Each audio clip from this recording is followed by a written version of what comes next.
The West Valley Fault is a major geological feature that runs through Metro Manila and neighboring provinces in the Philippines. Stretching approximately 100 kilometers, this fault line is known for its potential to generate powerful earthquakes. Its location places it directly beneath densely populated urban areas, including Quezon City, Makati, and Taguig. Experts estimate that millions of residents live within the fault's vicinity, making it a significant concern for public safety and disaster preparedness. The fault's history of movement and its proximity to critical infrastructure underscore the importance of understanding its risks. As Metro Manila continues to grow, awareness of the West Valley Fault remains crucial for minimizing future impacts. The Marikina Valley Fault System is a major geological feature in the Philippines, running through the eastern part of Metro Manila and nearby provinces. It is composed of two main segments: the West Valley Fault and the East Valley Fault. The West Valley Fault stretches from Bulacan in the north to Laguna in the south, passing through densely populated urban areas. In contrast, the East Valley Fault is shorter and traverses less developed regions. The West Valley Fault is considered more dangerous because it is capable of generating large magnitude earthquakes and lies directly beneath highly populated cities. Its history of movement and proximity to critical infrastructure increase the potential for significant damage and loss of life. This makes monitoring and preparedness for the West Valley Fault especially important. Since the year 1658, the fault in question has remained largely inactive, with no significant ruptures recorded over the past several centuries. This prolonged period of dormancy is notable, as geological studies suggest that such faults typically experience major earthquakes at intervals spanning hundreds of years. As time passes without a release of built-up tectonic stress, the likelihood of a significant seismic event gradually increases. Experts now recognize that the fault is entering a geological window, where a major rupture becomes more probable. This growing risk underscores the importance of ongoing monitoring and preparedness in the surrounding region. The Philippine Institute of Volcanology and Seismology, or PHIVOLCS, has projected the potential impacts of a rupture along the West Valley Fault. According to their studies, such an event could generate an earthquake with a magnitude of around 7.2. The duration of strong ground shaking is expected to last between 10 to 30 seconds, which is significant enough to cause widespread damage. Intensity levels in areas closest to the fault may reach intensity 8 or 9 on the PHIVOLCS earthquake intensity scale, indicating severe to destructive shaking. These projections underscore the importance of preparedness, as densely populated regions in Metro Manila and nearby provinces lie directly along or near the fault line. In the immediate aftermath of the earthquake, the human toll is devastating. Thousands of lives are lost within minutes, with many more suffering serious injuries as buildings collapse and debris fills the streets. Hospitals and emergency services are quickly overwhelmed by the sheer number of casualties. Entire neighborhoods are reduced to rubble, leaving survivors trapped beneath the remains of their homes and workplaces. The chaos and confusion in the hours that follow make rescue efforts challenging, as aftershocks continue to threaten both victims and first responders. The scale of destruction is immense, with critical infrastructure severely damaged or destroyed, further complicating relief operations. In the event of a major disaster, Metro Manila could face catastrophic infrastructure failures. Bridges may collapse, severing vital connections across the city, while roads could become impassable due to extensive damage. Utilities such as water, electricity, and communication lines are likely to be disrupted, complicating rescue and relief efforts. These failures would not only hinder transportation, but could also divide Metro Manila into isolated sections, making coordination and aid delivery extremely challenging. The resulting fragmentation would significantly impact both daily life and emergency response capabilities. The economic consequences of major disruptions can be profound and far-reaching. Projected financial losses often run into the billions, affecting both public and private sectors. Recovery is rarely swift, with long-term challenges such as rebuilding infrastructure, restoring business operations, and regaining investor confidence. Employment rates may decline as companies downsize or close, leading to increased job insecurity and reduced household incomes. Investment in affected regions tends to slow, as uncertainty makes both domestic and international investors more cautious. Over time, these impacts can reshape local economies, altering growth trajectories and shifting priorities for development.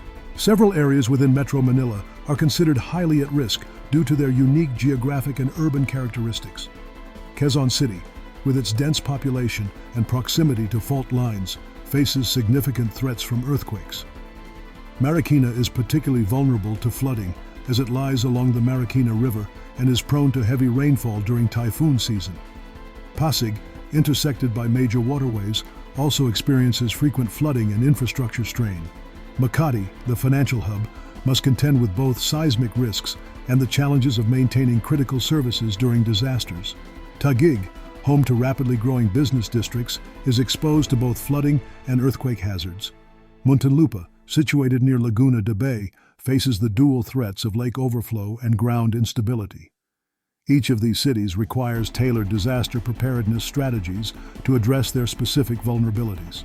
Quezon City faces significant risks due to its proximity to the West Valley Fault, which runs directly beneath several neighborhoods such as Loyola Heights, White Plains, and Bagong Silangan. These areas are particularly vulnerable to ground rupture and severe shaking during a major earthquake. High-rise buildings, especially those constructed before modern seismic codes were enforced, are at heightened risk of structural damage or collapse. Critical infrastructure, including hospitals, government offices, and major transportation routes, could be severely impacted, hampering emergency response and recovery efforts. The dense population and concentration of essential services in Quezon City amplify the potential consequences of a major seismic event. Residents and city planners must remain vigilant and prioritize earthquake preparedness to mitigate these threats. Marikina City is particularly vulnerable because it is situated on valley soils, which are more susceptible to ground shaking during earthquakes. These loose, unconsolidated soils can amplify seismic waves, increasing the risk of damage. Additionally, the area faces a significant threat from liquefaction, a process where the ground temporarily loses its strength and behaves like a liquid during intense shaking. This phenomenon can cause buildings to tilt, sink, or even collapse, and can severely disrupt underground utilities such as water, gas, and electricity lines. The combined effects of valley soils and liquefaction highlight the importance of robust engineering and disaster preparedness in Marikina City. The cities of Pasig, Makati, Taguig, and Muntinlupa are home to some of Metro Manila's most prominent business districts and towering skyscrapers. Many of these structures, as well as vital infrastructure, are situated near or directly above the West Valley Fault. This proximity increases their vulnerability to strong ground shaking and potential surface rupture during a major earthquake. Reclaimed land in these areas may also face heightened risks of liquefaction, which can compromise building stability. Infrastructure such as bridges, roads, and utility lines that cross the fault are particularly at risk of severe damage. The concentration of economic activity and dense populations in these zones makes the potential impact of a major seismic event especially significant. Metro Manila faces heightened vulnerability due to a combination of interconnected factors. The region's high population density means that more people are exposed to potential hazards, increasing the risk of casualties and disruption.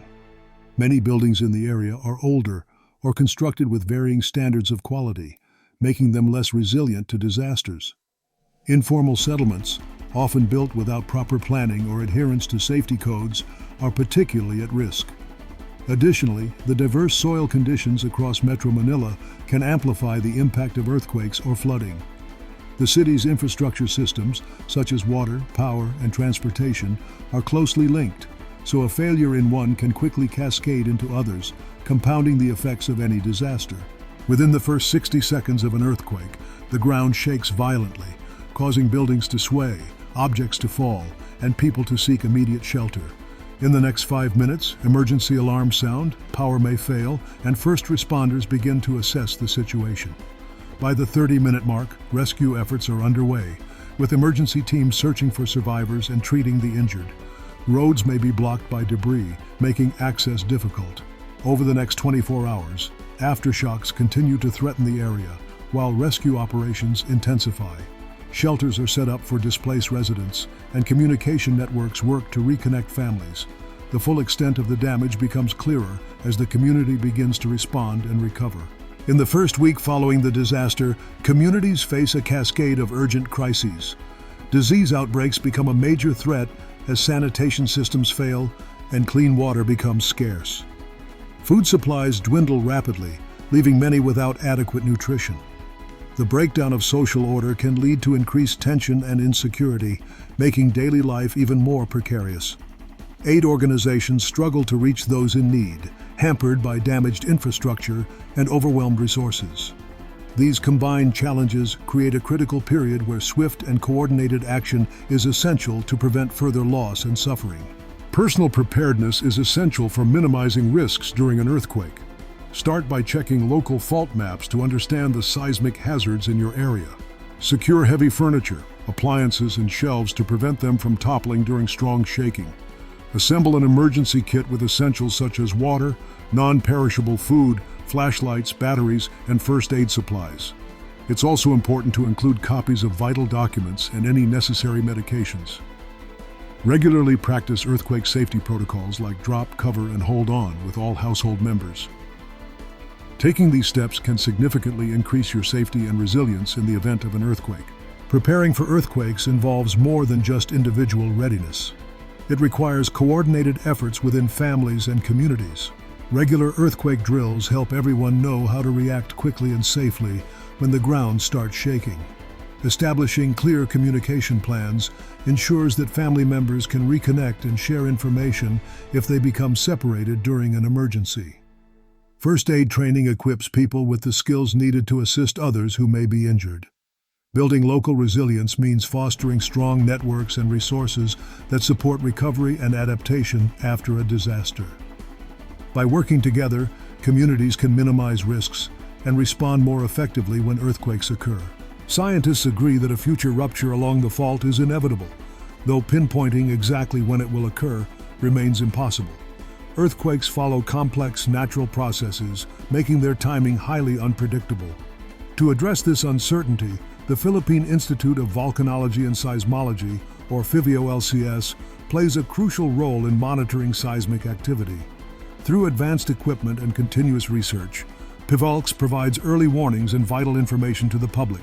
Their efforts help communities prepare and respond more effectively, reducing the risks associated with sudden seismic events. Countries like Japan have long been at the forefront of earthquake preparedness, offering valuable lessons for the rest of the world. Strict building codes ensure that structures are designed to withstand seismic activity, significantly reducing casualties and damage. Regular public drills and education campaigns help citizens know exactly what to do when an earthquake strikes. Advanced early warning systems provide precious seconds for people to take cover and for critical infrastructure to shut down safely. Other earthquake-prone nations, such as Chile and New Zealand, have also adopted similar strategies, emphasizing resilient construction and community readiness. These combined efforts demonstrate that proactive planning and rigorous standards can greatly enhance safety and recovery in the face of natural disasters. To enhance disaster preparedness, the Philippines can focus on several key strategies. Strict enforcement of building codes is essential to ensure that new structures can withstand earthquakes and other natural hazards. Retrofitting older buildings will help protect communities by strengthening existing infrastructure. Comprehensive training programs for both officials and the public can improve response times and reduce confusion during emergencies. Additionally, investing in advanced early warning systems and efficient response mechanisms will provide critical information and support when disasters strike. Together, these measures can significantly reduce risks and save lives. The threat we face is both real and significant, demanding our attention and action. Preparation is not just advisable, it is essential for minimizing harm and safeguarding our communities. Every sector, from government and healthcare to private industry and individuals, has a role to play in building resilience. Decisive planning and coordinated efforts can greatly reduce casualties in the event of a crisis. By acknowledging the risks and working together, we can create a safer, more prepared society capable of withstanding even the most challenging scenarios.